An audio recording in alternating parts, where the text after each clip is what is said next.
குட்டி கதை ஒன்னு சொல்லலாமா? ஒரு பெரிய மாநிலம். அங்க இரண்டு பெரிய தலைவர்கள் இருந்தார்கள். ஒருத்தர் பெரிய பேச்சாளர், சத்தம் போட்டு பேசுவார். கூட்டம் பயங்கரமா கைதட்டும். அதனால் அவர் இன்னும் ஆவேசமா பேசுவார். இன்னொருத்தர் அமைதியானவர், கொஞ்சமா தான் பேசுவார். ஆனா ஏதாவது உதவிகள் செய்வார். தேர்தல் காலம் வந்தது. பேச்சாளர் மேடையில், நான் வந்தா மாநிலத்தையே தலைகீழா மாத்திடுவேன், கைகளை நீட்டி உயர்த்தி முழங்கினார். கூட்டம் அதிகமான கைத்தட்டலை அவருக்கு வழங்கியது. அமைதியானவர் எந்த பெரிய ஸ்பீச்சும் இல்ல.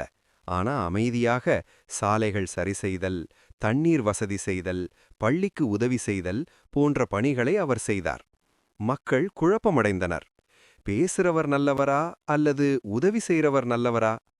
தேர்தல் நாள் வந்தது. எல்லாரும் பேச்சாளருக்குத்தான் வெற்றி என்று நினைத்தாங்க. ஆனா ரிசல்ட் வந்ததுதான் அங்கே ஒரு ஆச்சரியம். ஆமாங்க, அமைதியானவர் வெற்றி பெற்றார். அதன் ரகசியம் என்ன என்று ஒரு மூதாட்டியிடம் பத்திரிகையாளர்கள் பேட்டி எடுத்தனர். மூதாட்டி சொன்னாள், காதுக்கு இனிமையா பேசுறவன் ரொம்ப பேர், ஆனா வாழ்க்கைய சுமையில்லாம நல்லா ஆக்குறவன் ரொம்ப குறைவு. அந்த பேச்சாளர் அப்போதான் உணர்ந்தார், அரசியல் என்பது பேசுற கலை இல்ல, செய்யற பொறுப்பு. வாக்குறுதி தருவதை விட அதை செயல்படுத்துவதுதான் ரொம்ப முக்கியம்.